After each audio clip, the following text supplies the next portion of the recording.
Bonjour à tous. Hem, donc normalement, on est live. Normalement, vous nous entendez.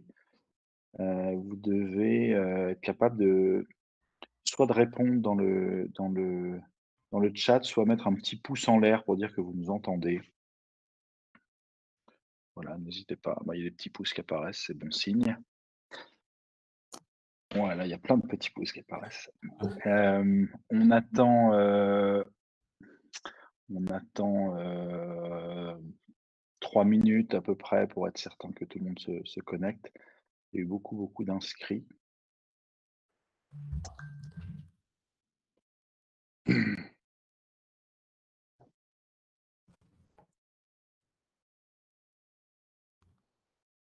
Bon, il y a des gens qu'on reconnaît quand même.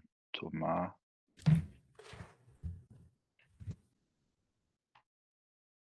Olivia, Michel, Marjolaine. Bon, bah, bonjour messieurs, dames. Je connais en vrai. Sûrement plein d'autres, mais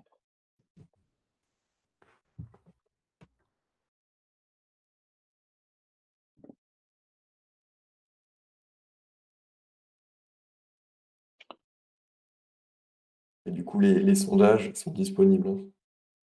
ouais, Les voix. non, je les ai pas encore lancés. J'attends encore une minute et on va lancer les. Ah bah si, ça y est, il y en a un premier qui est lancé. Alors voilà, bon, c'est plus rapide que ce que je pensais.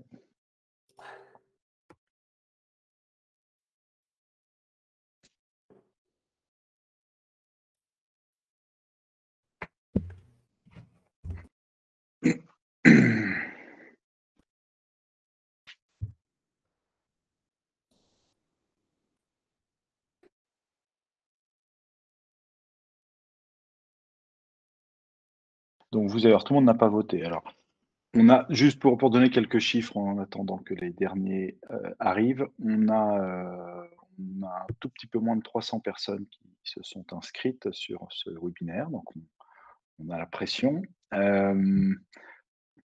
Certains sont déjà là, un peu plus la moitié et d'autres arriveront en cours de route et ou regarderont le replay qu'on leur enverra.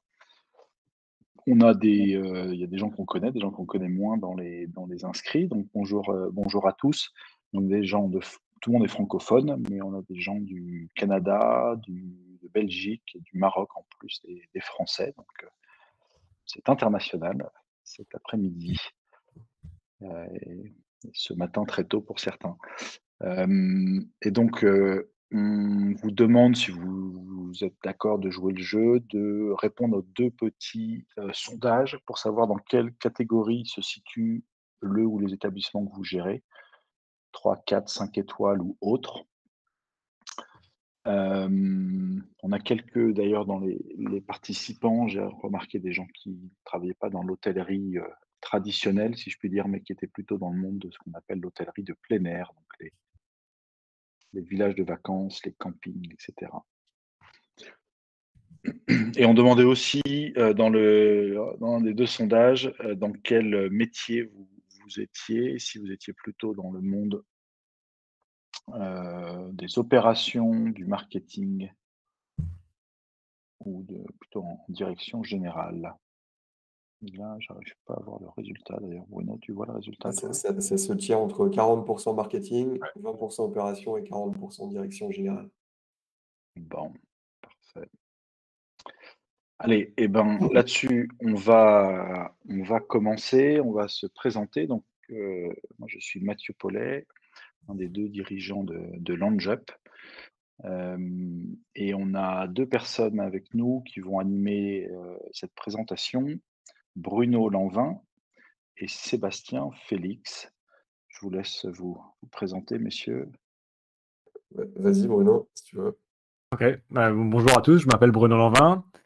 Donc, moi je suis, responsable des formations chez LangeUp. J'étais hôtelier pendant, presque 12 ans en Europe, beaucoup dans l'hébergement. J'ai fondé une petite entreprise qui s'appelle DM Book Pro pour aider les hôtels à mieux communiquer et donc, une entreprise qui a rejoint LangeUp en décembre 2020 et depuis j'accompagne nos clients sur les solutions LangeUp et DM Book Pro. peux passer la slide, Mathieu, au fait. Je suis toujours sur la première slide. Du coup, pour ma part, moi, c'est Sébastien Félix, donc je suis le fondateur d'Influence Society. On est une agence spécialisée dans le marketing digital pour l'hôtellerie 4 et 5 étoiles, hôtellerie indépendante. Donc on accompagne essentiellement des groupes indépendants sur toutes les problématiques marketing digital, acquisition, site internet. Et on se connaît depuis un petit bout de temps avec Mathieu. On a quelques clients communs aussi. Et voilà, merci pour l'organisation du webinaire. On a pas mal de clients communs, mais effectivement, Sébastien, dans une vie précédente, travaillait dans un service marketing, un groupe hôtelier, et il a été notre premier client. Donc, j'ai une relation un peu spéciale avec Sébastien. Il nous a fait confiance alors que c'était un petit peu osé encore à l'époque. Voilà pour l'histoire. Donc aujourd'hui, on voulait parler de ce sujet qui regroupe plein de choses et qui est parfois un petit peu obscur, qui est celui de l'hyper-personnalisation, de l'ultra-personnalisation dans le parcours client. Alors ça veut dire beaucoup de choses, la personnalisation. Parfois, il y a des bouquins entiers qui s'écrivent sur le sujet. Ce qu'on va montrer aujourd'hui, c'est des exemples très concrets de choses qu'on est capable de faire et de mettre en œuvre très facilement. Et la plupart des choses qu'on va vous montrer, c'est des choses qui ont été mises en œuvre chez nos clients respectifs. Mais la personnalisation, c'est en tous les cas, ça répond clairement à des attentes. Alors, je ne sais pas si vous pouvez lire tous les résultats de ces études qui ont été faites ces derniers temps, mais grosso modo, plus on arrive à personnaliser les messages et les offres qu'on amène aux clients, qu'on envoie vers les clients, plus elles vont être identifiées et faire réagir les clients, et donc plus elles vont générer d'actions et de ventes quand on est dans le marketing. Et toutes ces actions de personnalisation, elles sont également grandement appréciées par les clients, même s'il n'y a rien à acheter derrière. Et donc, c'est aussi un élément clé dans la satisfaction client. Et donc, générer du chiffre d'affaires et satisfaire les clients, c'est deux éléments fondamentaux, évidemment, pour des responsables hôteliers. Et donc, c'est pour ça que ça nous semble important d'en parler, et d'en parler plutôt par l'exemple plutôt que par la théorie. Voilà, parcours client, ça commence très tôt et ça finit, ou ça ne se finit jamais, un parcours client. Donc on va essayer de donner des exemples sur chacune de ces étapes, plutôt sur toutes les phases plutôt commerciales, où on va inspirer, donner envie aux gens de venir, jusqu'à les convertir et les faire réserver. Et donc là, c'est plutôt Sébastien qui parlera de ça. Et ensuite, on donnera d'autres exemples autour du séjour proprement dit, avant, pendant et après le séjour. Et on conclura avec aussi des exemples de reconquête de clients, et donc de comment on peut aussi personnaliser l'expérience des clients qui décident de revenir dans votre établissement ou dans les établissements de votre groupe. Voilà, donc je passe la main à Sébastien pour cette première partie. Ouais, merci Mathieu. Donc du coup, pour démarrer, je voulais afficher ce slide-là qu'on utilise en vrai quand on commence des campagnes d'acquisition avec pas mal de nos clients. Juste déjà pour dire que quand on travaille l'acquisition, on travaille de manière 360, même si notre métier, c'est avant tout de faire des réservations en direct, comme la plupart, on essaie quand même d'avoir une vue globale parce que en fonction des périodes de l'année, des booking windows et de pas mal de critères de vos personas, de vos cibles, etc., on essaie d'avoir une vue 360 sur tous les canaux d'acquisition et des canaux de réservation. Du coup, ce petit schéma-là, il explique juste que la différence entre les canaux d'acquisition et les canaux de réservation, parce que parfois, on mélange un peu les deux. Donc, en gros, les canaux de réservation, c'est vraiment là où vous pouvez prendre des réservations, que ce soit pour la partie hébergement, mais aussi les autres points de vente. Parce que c'est vrai que dans la plupart de l'expérience qu'on a avec nos clients, on accompagne aussi des hôtels et des groupes d'hôtels sur les autres points de vente. Donc là, on va se concentrer hôtellerie, mais c'est vrai qu'on peut imaginer aussi avoir des canaux de réservation pour le spa, pour le restaurant, pour une boutique en ligne aussi. Donc voilà. Et après, il y a les canaux d'acquisition. Et donc, à titre d'exemple, sur Booking.com, vous avez plusieurs canaux d'acquisition à disposition. Donc, nous, on essaye vraiment de les voir comme des médias. C'est vrai que sur Booking.com, vous pouvez être Genius, vous pouvez mettre en avant des promos. Sur Expedia, vous avez Expedia Travel Ads. Sur TripAdvisor, vous avez du business listing, vous avez du CPC, vous avez plein en fait de formats différents où là vous pouvez acquérir des clients. Donc nous, quand on essaie de penser à la stratégie globale d'un hôtel et à son acquisition, on essaie à chaque fois de réfléchir en canaux d'acquisition.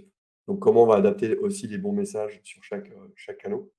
Donc du coup, tu peux passer à la slide suivante, Mathieu. Autre slide très, très macro avant de rentrer dans les exemples. En fait, il y a 4 étapes. Donc, l'inspiration, la considération, l'acquisition et la conversion au moment d'acquérir des clients. Donc, l'inspiration, si on part tout à gauche du schéma, vous avez toutes les personnes qui n'ont jamais entendu parler de vous. Donc, ça, c'est un peu, vous allez partir en vacances, vous voyez une pub dans le métro sur une destination. Vous n'aviez pas en tête de partir nécessairement là-bas, mais ça crée, ça suscite l'intérêt, la curiosité, et c'est là où vous allez commencer à faire des recherches sur une destination, potentiellement chercher aussi des hôtels en fonction de votre typologie, si vous êtes une famille ou en couple ou entre amis. Et c'est là où le premier cercle inspirationnel est hyper important. Et c'est là-dessus qu'on va pouvoir jouer avec les réseaux sociaux, qui sont un vrai vecteur d'inspirationnel aujourd'hui. On le voit avec toutes ces campagnes d'influenceurs, notamment, qui permettent d'être visibles. Votre e-réputation aussi rentre en jeu parce que c'est à ce moment-là où les personnes consultent vos profils. Pourquoi pas vont commencer à vous chercher sur Booking, sur TripAdvisor, etc. Donc, c'est à ce moment-là où on essaye de les capter et de faire en sorte que les clients vous choisissent vous plutôt qu'un autre hôtel.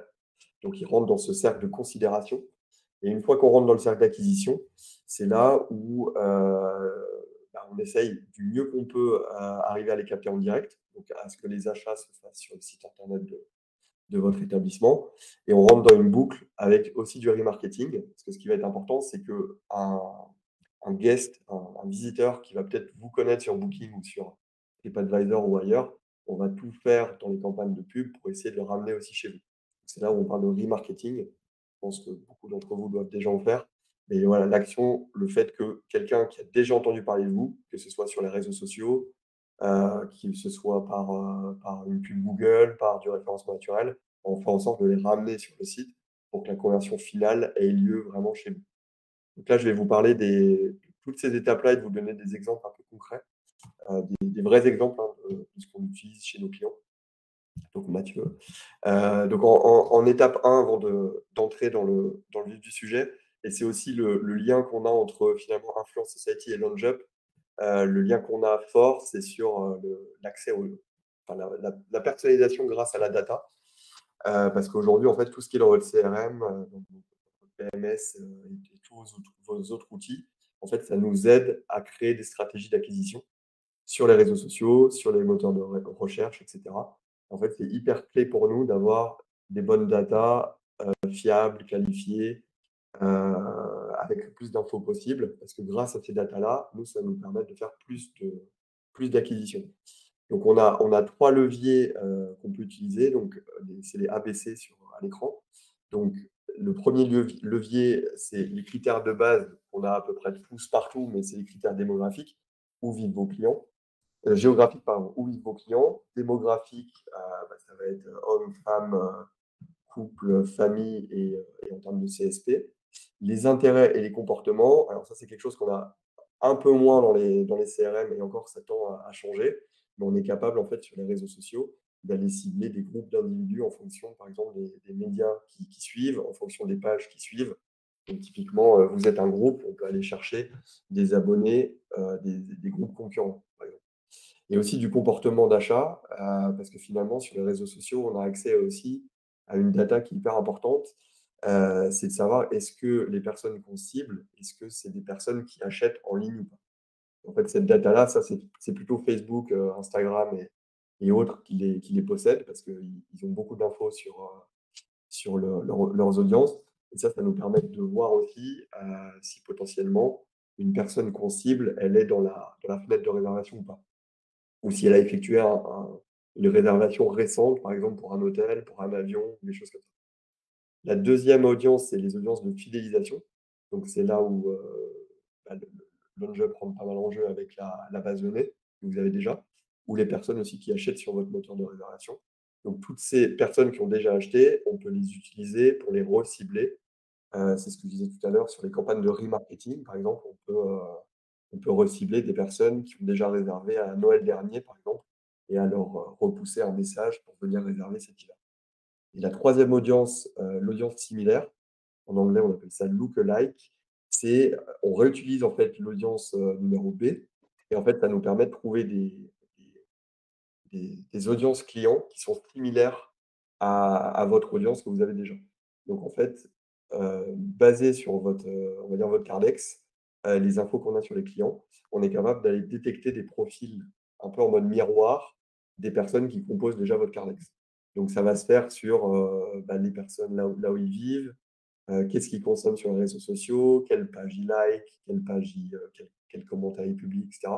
Et donc on a pas mal d'outils à notre disposition qui permet d'avoir en fait grâce à du machine learning, d'avoir pas mal d'outils qui nous permettent de cibler des personnes qui ressemblent à une base de données que vous avez déjà. Ça nous permet de faire pas mal de choses en termes de ciblage et de personnalisation. Donc, slide suivante, Mathieu. Donc la première étape, c'est la n'hésitez pas, messieurs, dames, à poser des questions. Vous pouvez le faire en ligne et soit on y répond immédiatement, soit on a réservé 5 minutes à la fin pour pouvoir gérer les questions non répondues. Mais n'hésitez pas, donc dans l'onglet questions-réponses, vous pouvez poser des questions et on va essayer d'y répondre pendant que Bruno et Sébastien parlent. Donc, allez-y. Sébastien, pardon, vas-y. Ouais. Donc, première étape, la phase d'inspiration. Donc, comme je disais tout à l'heure, c'est essentiellement, en tout cas, on utilise essentiellement les réseaux sociaux aujourd'hui pour pouvoir acquérir des personnes sur ces canaux-là. Donc là, l'idée, c'est on va toucher des personnes qui vous connaissent pas du tout. Donc, c'est des personnes qui ne sont pas abonnées à vos comptes, qui n'ont jamais interagi avec vos comptes, qui ne sont pas dans vos bases de données et qui sont jamais allés sur votre site web les 30 ou 60 derniers jours. Donc dans ces campagnes-là, donc il y a plusieurs axes. Là, je vous montre un axe avec le Black Friday, vu que c'était assez récent. On a repris l'exemple d'un de nos clients pour vous montrer voilà, le type de création qu'on peut faire. Black Friday, ça permet de toucher une cible de personnes que vous ne connaissez pas, puisque tout le monde, c'est un peu ancré dans les mœurs aujourd'hui, le Black Friday, c'est un bon argument commercial. Bien sûr, on peut faire des campagnes de pub plus inspirationnelles, si vous voulez parler je ne sais pas si vous êtes un resort dans une zone viticole, par exemple. On a tendance plutôt à faire des campagnes autour de la région, des activités, etc. Donc là, il faut réfléchir en fait de votre côté à vous. C'est quoi l'angle d'attaque pour des personnes qui ne vous connaissent pas? C'est quoi qui les ferait venir en fait? Donc pour un hôtel parisien, c'est toujours un peu plus délicat parce qu'il y a l'activité de Paris qui fait ça aussi. Donc c'est possible aussi de jouer avec l'actualité, des événements. Il y a les JO qui se préparent en 2024. Bon, voilà, on sait qu'il y a des gens qui vont chercher un hôtel, mais si vous voulez vous mettre en avant, c'est là où on va essayer de pousser, par exemple, le quartier, on va essayer de pousser le côté lifestyle de l'hôtel. Si vous êtes un hôtel pour les familles, on va pousser plutôt le fait que vous êtes orienté famille. Voilà, ou Black Friday, qui est un événement, on va dire, très commercial. Mais à cette étape-là, typiquement, personne ne vous connaît encore. Voilà, tu peux passer à l'étape d'après. Il y a juste une question, enfin 2 questions. Donc je pense à un sujet sur ce qu'on appelle l'audience similaire là, lookalike. Peut-être je peux l'expliquer avec mes mots et puis tu corriges ou tu complètes. Mais en fait, c'est les réseaux sociaux et Facebook et Instagram sont particulièrement forts là-dessus. Comme ils ont des milliards d'utilisateurs, ils ont une bonne partie des terriens qui utilisent leurs services. Et donc, quand vous uploadez tout ou partie de votre base de données d'adresse email dans ces outils, ils vont dire très bien, bah, nous, on connaît tous ces gens que vous venez d'uploader, donc on a compris quelle était votre audience. Et donc, automatiquement, on va vous permettre d'adresser une campagne sur une audience similaire aux gens qui ont séjourné dans vos hôtels, parce que c'est tous les gens qui avaient les adresses email qu'on leur a données. Donc, ils ne vont pas exploiter ces adresses email, mais simplement, ils vont reconstruire une audience sur la base des adresses email que vous avez collectées dans votre hôtel, dans votre Cardex de votre PMS ou encore mieux dans le CRM de l'hôtel. Exactement. C'est ça l'audience similaire. Donc alors il faut un peu de volume pour que ça marche, hein. Si vous chargez 15 adresses mail, ça marche pas. Il faut plusieurs milliers d'adresses email. Mais, il faut exclure les adresses booking et cetera. Donc il y a un peu de travail de nettoyage de la base en amont. Et c'est là où avoir un outil de gestion de la donnée un peu performant, c'est pratique. Mais derrière, c'est assez redoutable pour cibler des clientèles, comme, qui est a priori sensible à votre produit. Et je vois juste 2 questions je vais répondre à ces questions. Par quel biais attrape-t-on l'audience similaire? Et comment avons-nous accès aux audiences similaires?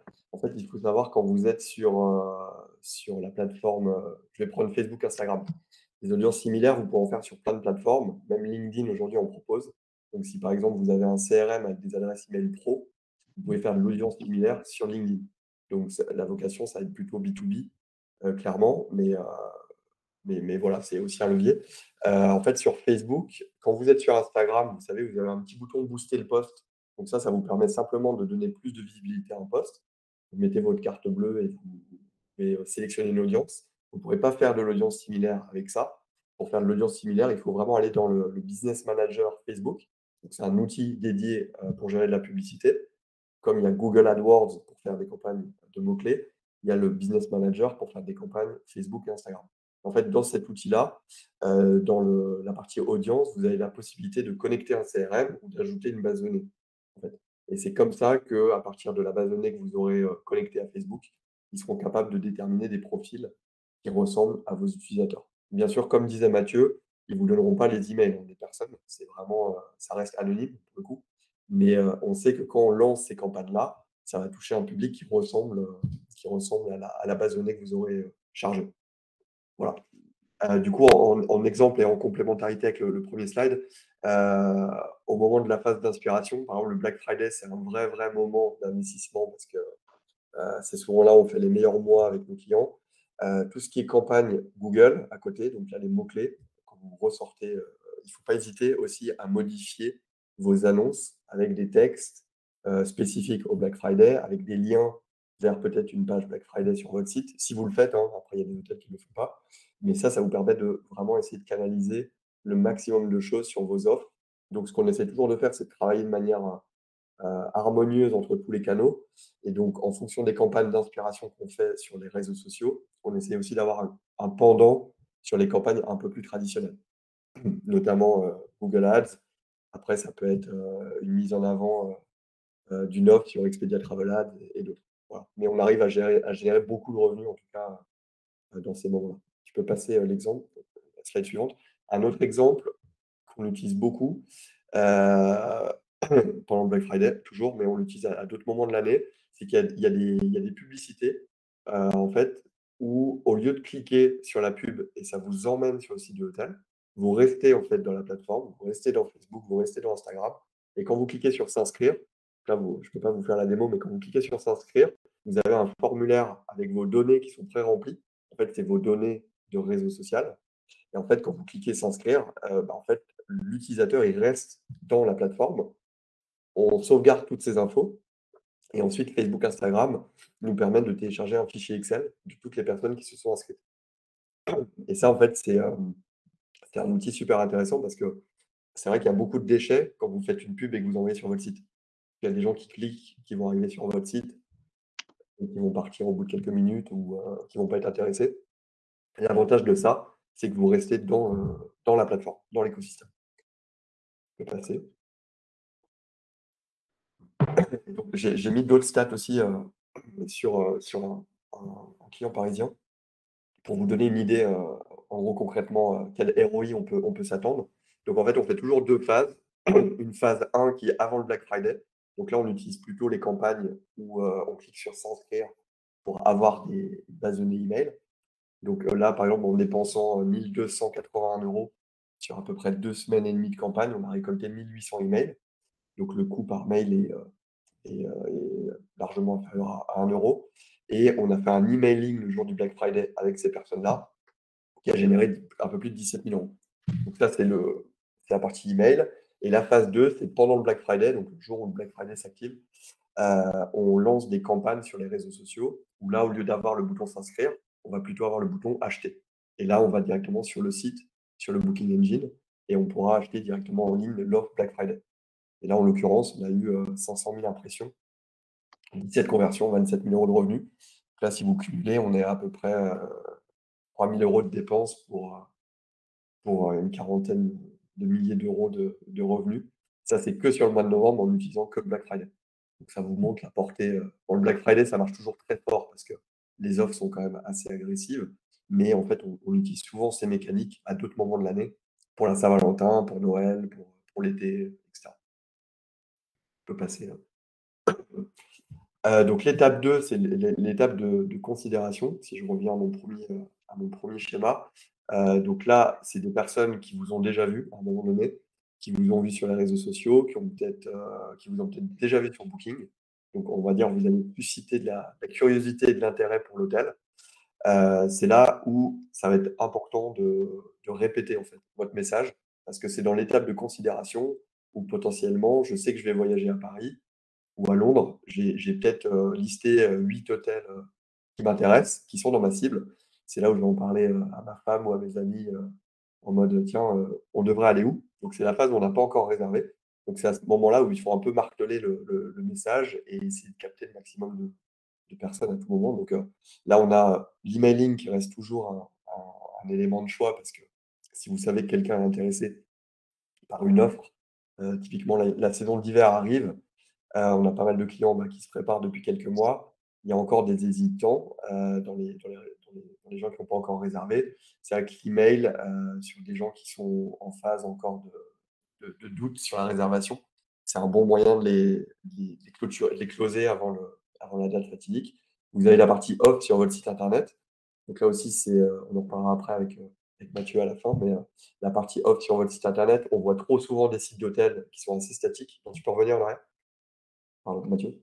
On voit encore trop d'offres qui sont statiques sur des sites. Donc, il y a un vrai enjeu aussi d'animer votre site en permanence. Et le dernier point, la mécanique CRM, tu peux passer. Donc, c'est un exemple très concret qu'on a fait pour un de nos clients qui expérimente le groupe, qu'on voit peu souvent, mais qui est intéressant dans la mécanique, c'est que typiquement sur le calendrier de l'Avent, il y a beaucoup de marques dans le luxe et dans le hors hôtellerie qui utilisent ça pour faire des opérations. Donc l'idée, on a créé ça l'année dernière. Tous les jours, on met en avant une petite case du calendrier. Donc en fait, il y a un calendrier de publication sur les réseaux sociaux. Il y a des emailings qui partent aussi. On envoie les gens là-dessus. Et en fait, tous les jours, vous pouvez y aller, vous trouvez le bon numéro, comme un vrai calendrier de l'Avent, et vous avez un lot spécifique tous les jours. Donc là, c'est plus facile pour un groupe parce qu'ils peuvent proposer pas mal de choses à gagner. Et derrière, il y a une mécanique assez simple de CRM où on va demander l'email, le nom, le prénom de la personne qui s'inscrit. Et ce qui est assez intéressant, c'est que les personnes peuvent aussi inviter des amis. Donc ça permet aussi d'agrandir assez vite votre base de données. Et derrière, ces mécaniques-là, si tu passes le slide suivant, Mathieu, l'avantage de ces mécaniques-là, c'est que vous augmentez très vite votre base de données de prospects. Donc vous pouvez les réutiliser dans toutes vos actions commerciales à l'année. Et ça permet aussi de faire du remarketing par email l'année suivante. Parce que typiquement, toutes les personnes qui se sont inscrites l'année dernière au calendrier de la vente expérimentale, et ben, cette année, on a une campagne qui est déjà prête pour pouvoir les recibler. Parce qu'ils sont peut-être pas venus séjourner en tant que clients en 2022, mais en tout cas, il y a eu un intérêt à un moment donné.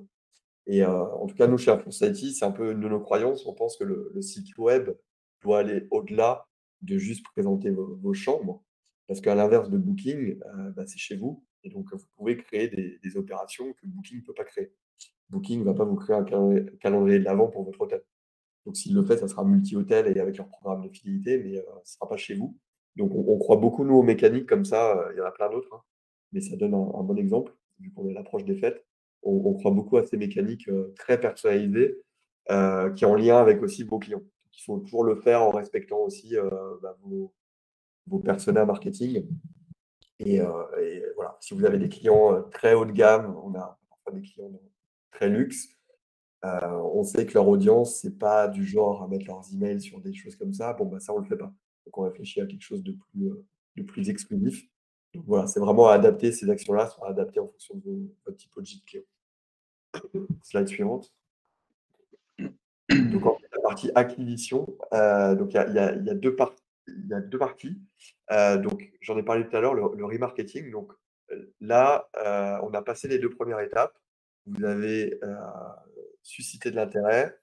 Ensuite, vous avez été dans la phase de considération où ils se disent: «OK, je pense faire le bon choix, je vais aller sur cet hôtel-là».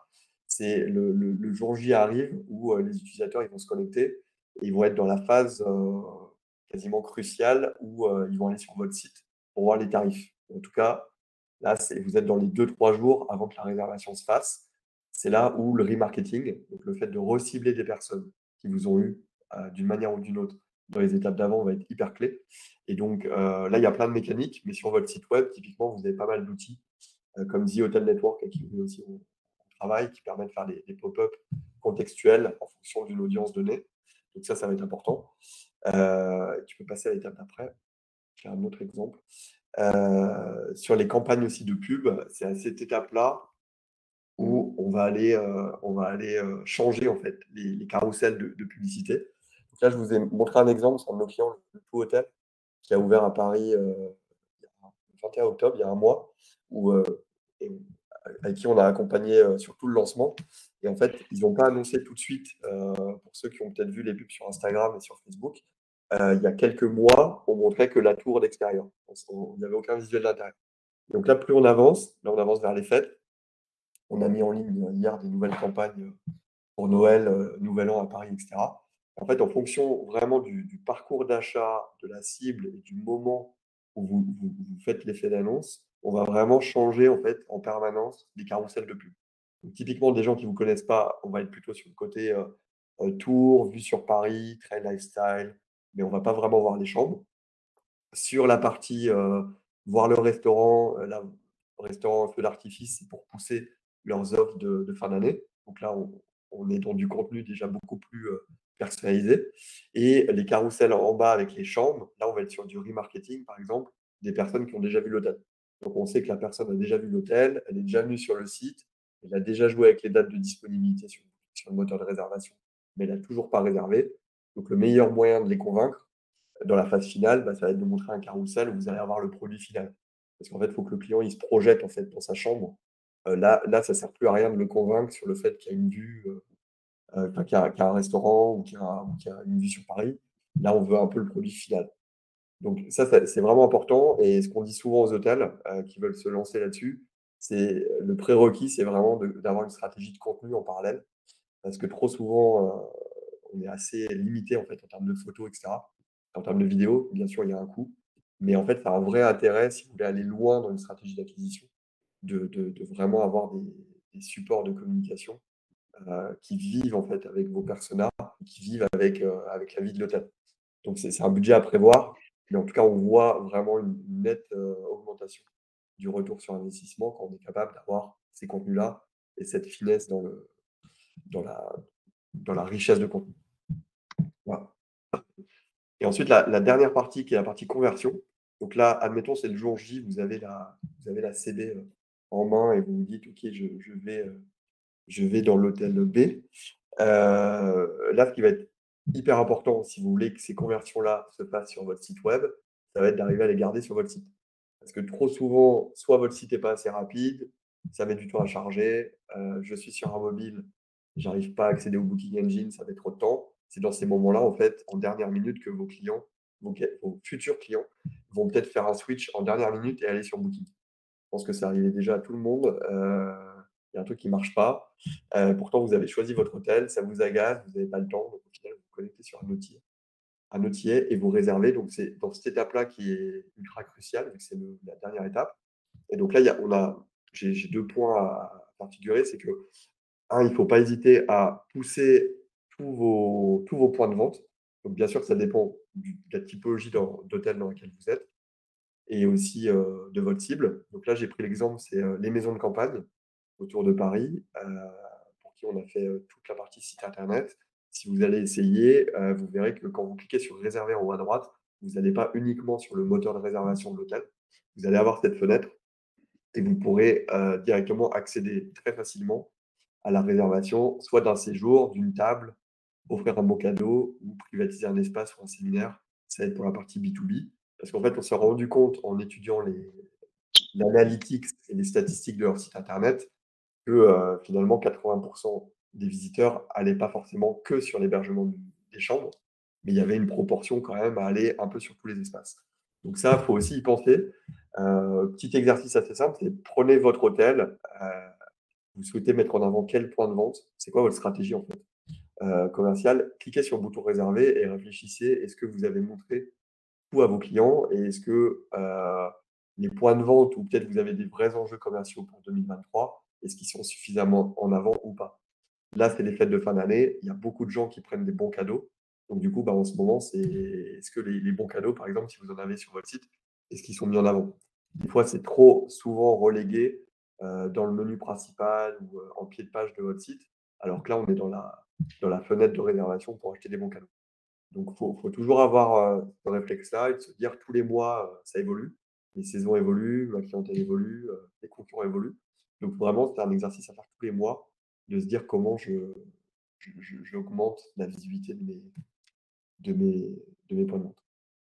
Et ensuite, la deuxième partie, c'est la partie mobile. Donc, j'ai pris un exemple d'un partenaire qui s'appelle Namasté. Vous avez peut-être dû entendre parler récemment. Mais donc c'est une startup qui s'est créée en début d'année, qu'on a implémentée sur certains de nos clients aujourd'hui. Et en fait, ça offre la possibilité d'ajouter une surcouche en fait, de votre moteur de réservation. Et en fait, le gros avantage, vous pourrez aller essayer sur grandboulevardhotel.com, c'est que vous ne sortez pas du site pour payer. Donc, vous restez intégralement dans le site web de A à Z. Et donc, sur mobile, ça a une efficacité redoutable parce qu'il y a beaucoup moins d'étapes. Donc, on a vu en l'espace de 3 mois, on a multiplié par 6 le taux de conversion mobile des hôtels avec qui on a équipé Namasté. On est vraiment content. Et surtout, à la fin du tunnel d'achat, Namasté propose le paiement en Google et Apple Pay.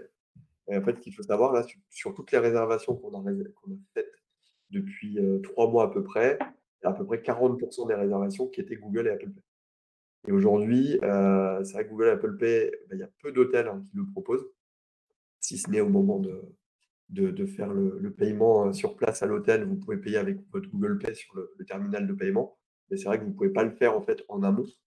Et donc le gros avantage, c'est que vous gagnez du temps parce que là, je clique sur Total à payer, je n'ai pas à remplir mes informations, tout est déjà fait, puisque tout est lié à mon compte, Google et Apple Pay. Le deuxième point, c'est qu'il y a du paiement, du Pay Now qui permet à l'hôtel d'encaisser directement aussi la trésorerie. Parce que souvent, vous payez sur le moteur de réservation, mais finalement, vous, hôtelier, vous recevez le paiement qu'au moment où le séjour a eu lieu. Avec Google Pay, Apple Pay, vous recevez tout de suite le paiement. Et il y a un autre point qui est en train d'arriver en France qui n'est pas encore disponible, mais c'est que Google et Apple Pay vont proposer le paiement en 3 fois sans frais à l'intérieur de Google et d'Apple Pay. Donc ça veut dire que quasiment tous les hôtels, on pourra les payer en 3 fois sans frais. Et ça sera en fait Google et Apple Pay, ils jouent le rôle de la banque pour le coup. Mais si j'ai mis Google Pay, j'aurai une notification sur mon téléphone et je pourrai payer en 3 fois sans frais via mon système Google Pay. Donc c'est eux qui s'assurent que le paiement sera réglé. Vous serez réglé en 100% dans tous les cas. Vous ne serez pas réglé en 3 fois. Mais pour le client final, il aura l'avantage de pouvoir payer en 3 fois sans frais. Et donc ça, c'est vrai qu'on essaie de le pousser parce qu'aujourd'hui, un vrai point de blocage qu'il y a dans la conversion sur les sites web d'hôtels, ça reste le mobile. Je pense que pour la plupart des personnes qui sont là, sans trop m'avancer, mais vous devez avoir 75% de visiteurs mobiles ou un peu moins, 65% mobiles et le reste en desktop. Et par contre, les conversions, c'est souvent l'inverse. Vous avez 3 quarts des conversions qui se fait sur desktop et une faible minorité sur mobile. Et ça, on est convaincu que c'est surtout à cause des moteurs de réservation aujourd'hui qui sont vraiment pas assez fluides. Souvent, il y a beaucoup d'étapes, c'est assez lent, ça ne propose pas des moyens de paiement comme Google et Apple Pay. C'est pour ça que sur Booking, en général, ça marche plutôt bien, même sur mobile. Donc voilà. Donc ça, on arrive du coup au dernier point de conversion et je te laisse la main, Bruno, pour enchaîner sur Bon, le séjour. Bruno, pendant que tu te chauffes la voie, on a quelques questions sur la RGPD quand, bien sûr, ça fait réfléchir quand on parle des campagnes lookalike. Déjà, il faut, dans la RGPD, alors c'est tout un sujet, on pourrait faire un webinaire là-dessus, mais Ouais. Vous n'êtes pas obligé d'aller charger les clients qui ne sont pas opt-in. Il faut peut-être les sortir. À nouveau, d'où l'intérêt d'avoir un CRM qui gère les données proprement, premièrement. Deuxièmement, Facebook a fait beaucoup d'efforts sur ce sujet et entre autres, s'engage à ce que les données soient cryptées quand elles arrivent chez eux, qu'ils n'exploitent pas les données. Donc, ils font le nécessaire pour être conformes à la réglementation européenne. Mais première chose, c'est quand même en amont, au moment où vous récoltez les coordonnées du client, d'obtenir un opt-in, sinon il ne faut pas utiliser leurs coordonnées et en toute rigueur, ces données que vous avez récupérées, il faut les effacer en fin de séjour une fois la facture émise. Voilà. Ouais. Allez, mais on va pas plus là-dessus parce que là, on peut repasser 1 heure et on va devoir là bénéficier des capacités de synthèse de Bruno pour essayer de tenir à peu près les délais. Allez, Merci. Alors, la 5e étape qui suit, donc c'est quand le client il a réservé et qu'il va venir à l'hôtel. Et l'idée, c'est de continuer dans la personnalisation à plusieurs niveaux. D'abord, parce qu'on récupère plein d'informations du Booking Engine, les dates de séjour, le type de chambre, le nombre de personnes, et ainsi de suite. Ça, déjà, nous, on peut en déduire un certain nombre de choses.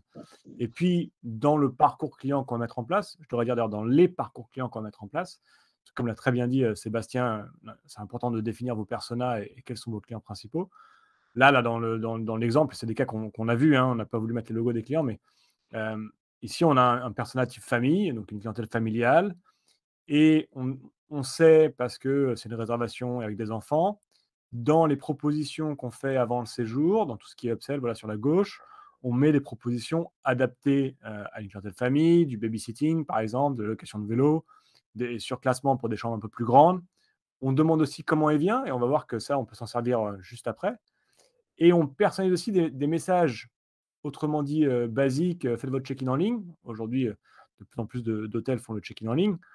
Plutôt de simplement dire faites votre check-in en ligne, voilà, là on l'a personnalisé avec un petit message pour dire les enfants ils font pas la queue. Nous on sait que avoir des enfants c'est casse-pied et de faire les files d'attente. Donc justement, faites votre check-in en ligne. Et c'est des petites choses comme ça personnalisées qui font qu'on augmente le taux de conversion sur faire mon check-in en ligne. Et après, quand le client arrive, on lui a demandé s'il venait en avion, on lui a proposé un transfert, il ne l'a pas pris, et bah, on a un message automatique. C'est important de souligner tout ça. Nous, on sait le faire de manière automatique. Ce n'est pas du travail en plus pour vous à faire. Il reçoit un SMS qui lui dit bah, j'ai bien noté que vous venez en avion. Attention aux faux taxis. Alors moi, beaucoup travaillé à Paris. Les faux taxis, c'est un cauchemar. Et donc là, pouvoir prémunir le client, dire attention aux faux taxis. On a fait plus d'informations sur notre portail client à ce sujet. Vous pouvez aller voir en cliquant sur le lien, il y a le lien. Merci Mathieu de tenir le rythme, quoi. Et donc, un autre exemple de persona, c'est la clientèle couple. Je prends l'exemple par exemple peut-être d'un staycation, ou alors, là, j'imagine que les fenêtres de réservation pour la Saint-Valentin, on ne doit pas être très très loin là. Et donc, on va personnaliser pareil pour un client couple, des propositions en amont du séjour. Comme ça, ah tiens, ça m'intéresse, c'est un accueil romantique, des pétales de rose, de réserver le restaurant. Encore une fois, le message pour faire son check-in en ligne qui est personnalisé, qui met en avant l'intérêt de faire son check-in en ligne avant d'arriver, mais pour vous, en couple, parce que franchement, ça casse un peu l'ambiance de devoir sortir sa carte de crédit devant madame ou de signer un morceau de papier. Et le SMS automatique, j'ai pris un accueil romantique, donc automatiquement, je préviens le client, c'est bon, le champagne, il est au frais. Quand est-ce que vous voulez en chambre? Ça, c'est moi qui suis un ancien opérationnel, je peux vous dire que c'est toujours le cauchemar. Le champagne, on le met quoi? On le met dans la glace et puis après, c'est de l'eau. Est-ce qu'on le met à 15 heures? À quelle heure on le monte? Là, au moins, on pose la question au client et le client, il peut répondre directement par SMS. On peut faire ça par WhatsApp aussi.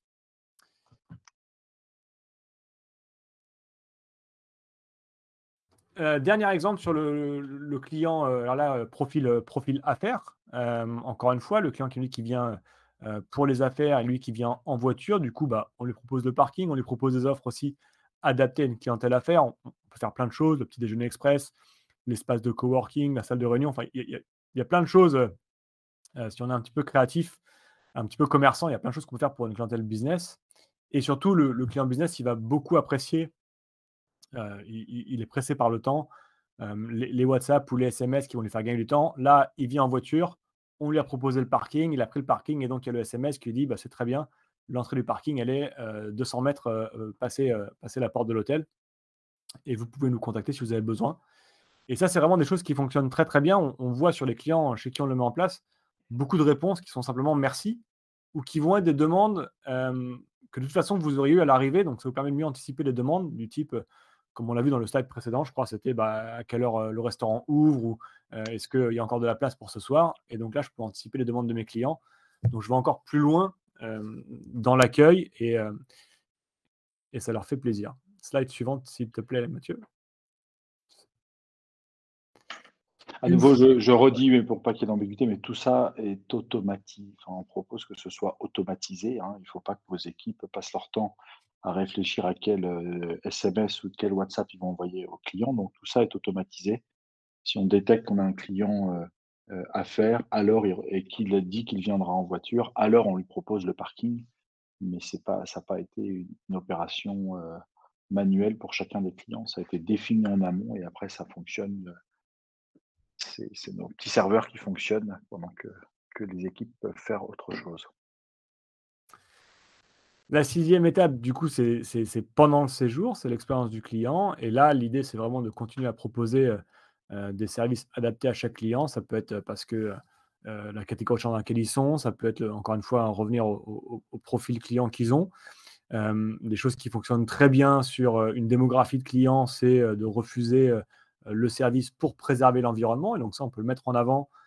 Encore une fois, soit on aurait pu mettre en avant dans les communications avant séjour ou même pendant le séjour, dans le portail client, comme c'est le cas ici, mettre en avant l'environnement. Ça fonctionne très très bien. Même si vous ne proposez rien en échange, en l'occurrence, là, on propose une consommation au bar, c'est ce qu'on a vu chez nos clients. Il y a des clients aussi qui s'engagent juste sur une petite surprise, sans préciser ce que ça va être. Et ça fonctionne, on voit qu'en fait, il y a une démographie de clients qui est très intéressée par ça, qui est ravie qu'on ne nettoie pas leur chambre parce que de toute façon, ils auraient mis le ne pas déranger. Vous, ça vous arrange parce que d'un point de vue opérationnel, vous savez que c'est des chambres qui ne seront pas à faire le lendemain ou les jours suivants. Vous pouvez vous organiser avec votre gouvernante et ce n'est pas les ne pas déranger tous les matins qu'on découvre. Puis après, ce n'est pas non plus des messages qu'on envoie pour savoir si le client il veut qu'on fasse sa chambre ou pas. Ça, c'est réglé. Autre exemple qui fonctionne très très bien, que j'ai moi-même beaucoup utilisé. Alors, reviens au slide précédent, Mathieu. C'est proposer, alors là, on peut le faire automatiquement, c'est un petit peu plus risqué. On peut aussi le faire manuellement, c'est important, mais facilement. De proposer un départ tardif à un client qui peut-être est arrivé tard, ou alors le dimanche, parce que le dimanche soir, je sais que je suis vide, et donc je propose des départs tardifs, comme ça me permet d'étaler un petit peu mes départs le dimanche, et puis surtout de générer du chiffre d'affaires additionnel. Ça fonctionne très très bien. Bien placé dans le temps, ce message le samedi en fin d'après-midi, ça répond. Enfin, moi, j'ai à chaque fois eu systématiquement sur 60 chambres 3-4 réponses de gens qui me prenaient le départ tardif. Et donc, c'est 200-300 euros de chiffre d'affaires généré pour des chambres qui, de toute façon, seraient inoccupées le dimanche soir. C'est la slide suivante, si tu veux.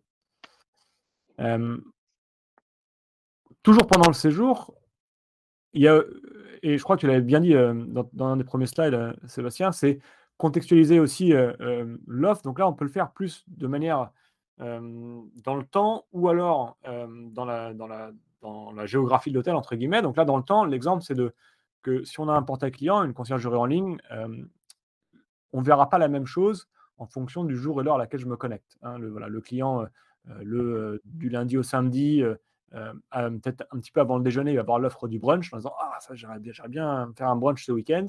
Le happy hour qui s'affiche que pendant le happy hour, et puis le room service qui s'affiche pour la clientèle corpo plutôt le soir.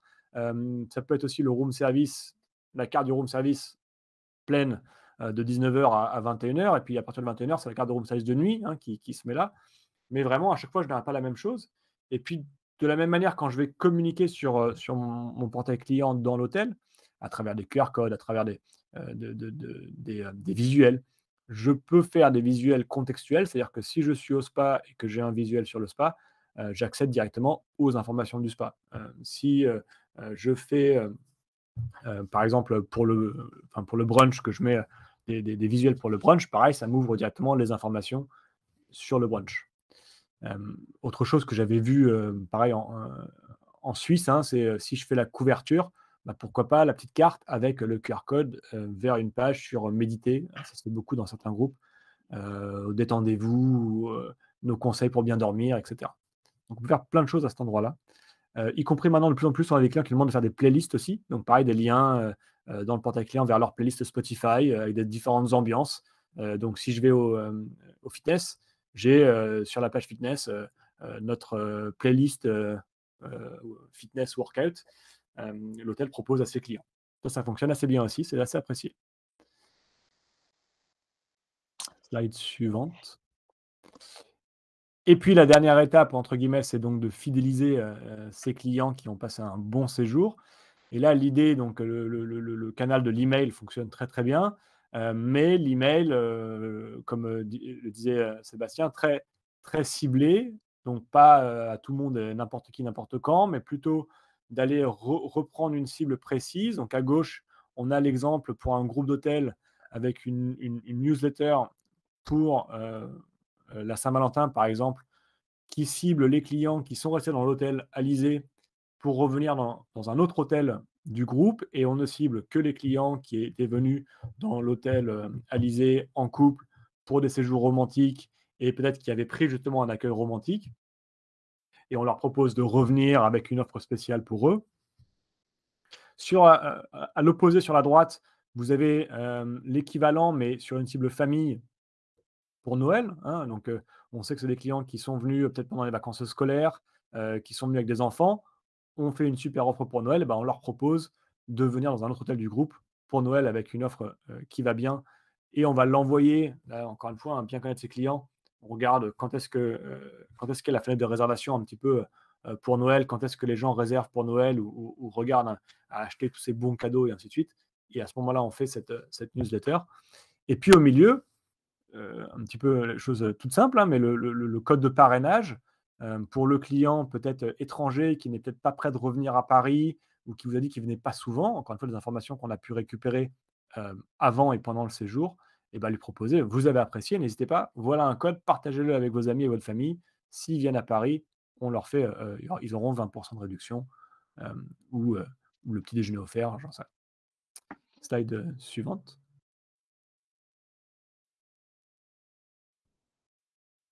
Ah, je pense que c'est pour toi, celle-là, Sébastien. Ouais, c'est un peu le dernier point, il est un peu commun à nos deux actions.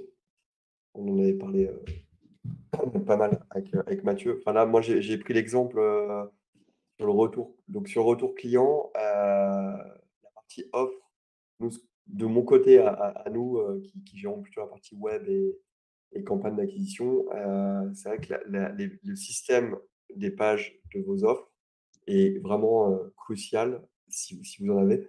Parce qu'en fait, ça vous permet vraiment d'avoir des landing pages dédiées et ultra personnalisées.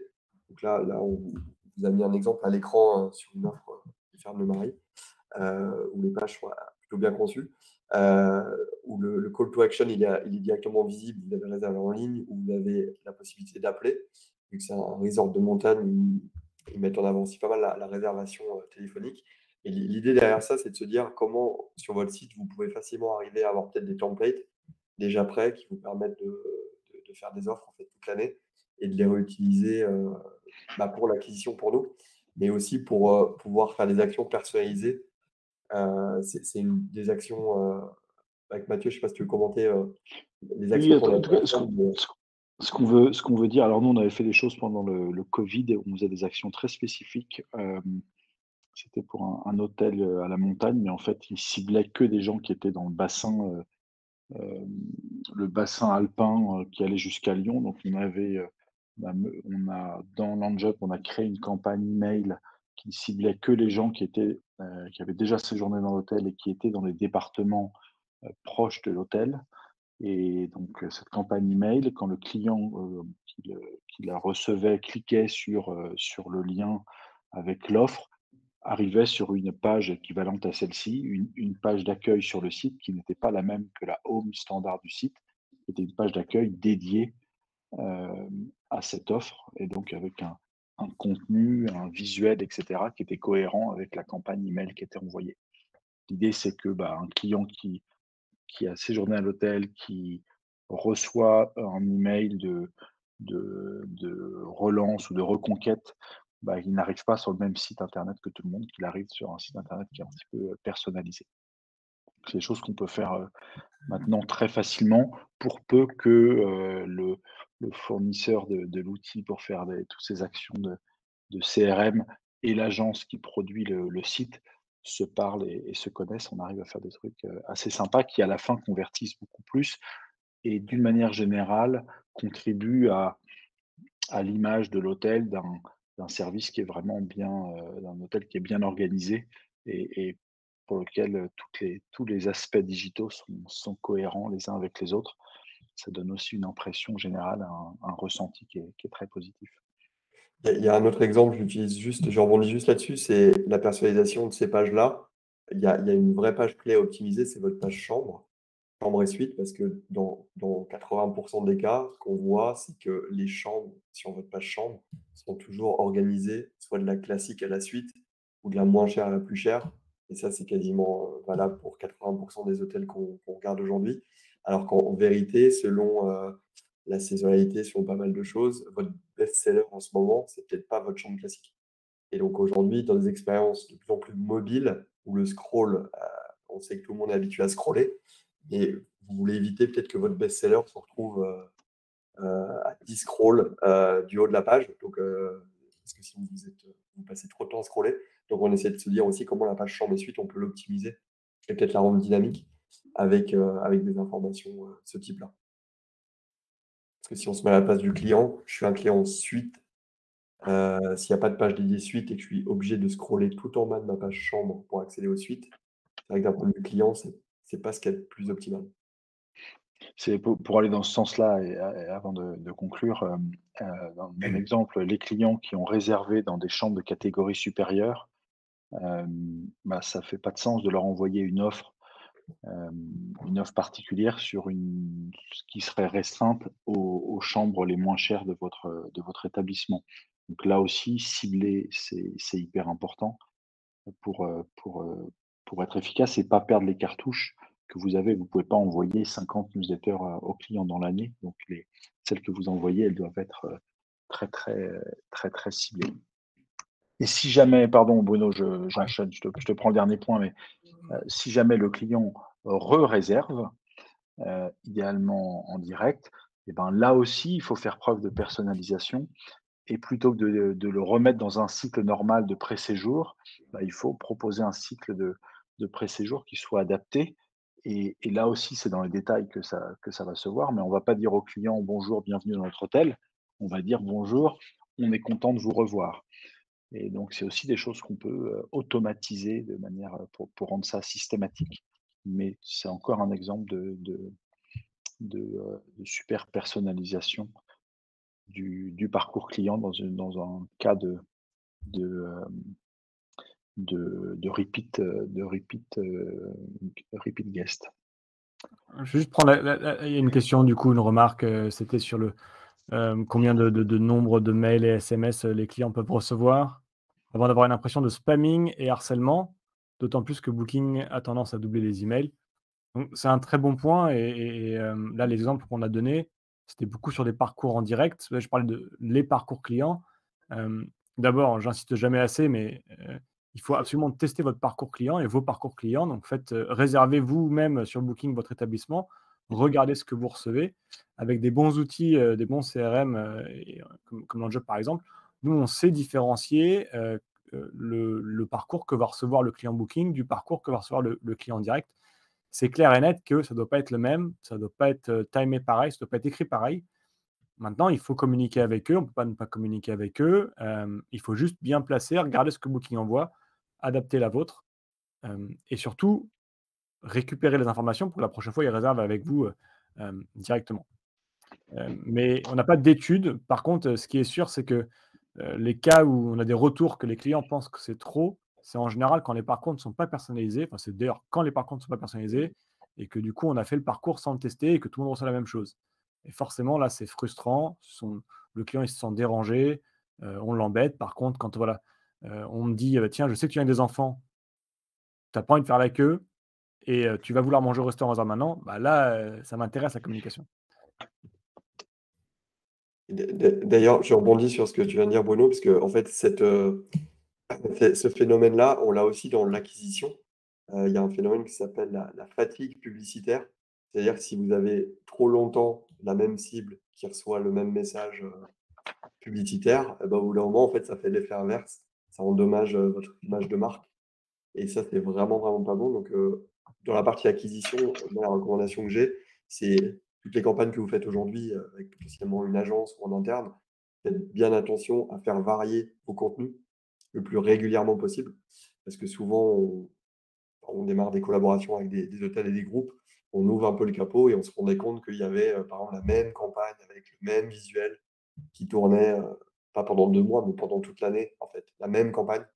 Et ça, en fait, ça endommage, en fait, vos statistiques, ça endommage le ROI, ça endommage tout un tas de trucs. C'est pour ça que c'est hyper important aussi de faire varier, ces contenus-là et les garder personnalisés.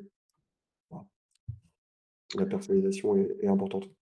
La Si même par chose exemple, j'ai pour pas d'enfants, voir une publicité avec des enfants, ça va pas me parler. Ou à l'inverse, je sais pas, j'adore le spa, si l'hôtel met en avant quelque chose que je suis susceptible d'acheter, bah, ça aura beaucoup plus d'impact pour la réservation que d'avoir une pub lambda avec un lit, quoi. c'est la même chose pour le client habitué, hein. Chaque fois qu'il revient, en fait, même s'il revient que enfin 2-3 fois par an, si chaque fois il y a les mêmes emails, les mêmes photos, ne serait-ce que les mêmes photos, bon, voilà, on sent que c'est automatique, quoi. Donc, on peut personnaliser un petit peu, même beaucoup, pas que dans le texte, mais aussi dans le visuel, dans le format, dans ce qu'on explique. C'est pas la peine de lui expliquer 5 fois qu'il faut qu'il fasse son check-in en ligne. Et pour finir, il y a peut-être d'autres questions, hein, n'hésitez pas, mais on est dans les temps là, on va s'arrêter. Mais si vous avez encore des questions, on peut encore rester en ligne 5 minutes, juste pour surenchérir sur tout ça, à pas faire de choses trop personnalisées et à faire les mêmes choses pour tout le monde. Et ben, en fait, on prend le risque de perdre sa base puisque les clients vont se désinscrire de vos communications, de vos newsletters. Si vous les harcelez sur des newsletters pour les encourager à revenir et que c'est pas fait de manière personnalisée, ou même dans les emails pré-séjour suite à des résas, si les informations ne sont pas pertinentes et doublonnent ce qui est déjà fait par les autres, vous avez un risque que les clients se désinscrivent. Alors, on est hyper vigilant sur ce sujet. Donc là, je fais un peu la pub pour l'Anjob. Les taux d'ouverture des emails pré-séjour, on est plutôt sur du 80-85% de taux d'ouverture. Euh, et le taux de désinscription, à nouveau, c'est pas des emails marketing, là, c'est des emails liés à un séjour. Donc, c'est normal que les clients les ouvrent. Mais, mais, mais il y a une manière d'envoyer les emails pour faire en sorte que le taux d'ouverture soit maximal parce que le mail ne va pas aller se ranger dans les spams, etc. Et l'autre chose qui est l'indicateur aussi très important, c'est le taux de désinscription. Et sur ces mails pré-séjour, on est parfois à 0%. Et de temps en temps, il y a une personne qui se désinscrit. Et c'est typiquement dans des cas où il y a eu un mail qui est arrivé en même temps qu'un mail booking, par exemple. Et là, le client se désinscrit, mais c'est 1 sur 1000, donc c'est du 0,1%, et c'est plutôt le maximum qu'on voit. Mais même ce 0,1%, c'est trop, donc il faut toujours essayer d'aller personnaliser un peu plus le parcours pour rester à 0.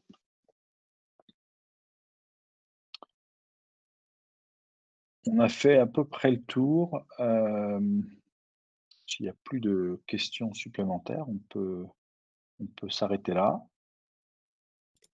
Et dans ce cas-là, on vous remercie tous d'être restés jusqu'au bout, d'avoir posé des questions. On enverra le replay à tout le monde, donc vous pourrez regarder calmement et le partager avec vos collègues. Et si vous voulez des infos, si vous avez des questions précises, vous pouvez nous contacter, on vous répondra avec plaisir. Et puis venez au prochain webinaire qu'on organisera. Ça sera plutôt l'année prochaine maintenant, mais on en refera d'autres. Ça a plutôt très bien marché cette année. Donc on va remettre le couvert pour l'année prochaine. Merci, bonne fin d'année, bonne fête si on ne se reparle pas. Et j'espère à l'année prochaine. Ouais, bonne Tout le fête. monde. On a encore un mois pour les fêtes, hein, mais voilà. Allez, à bientôt. Au revoir. Ouais. Merci. Au revoir.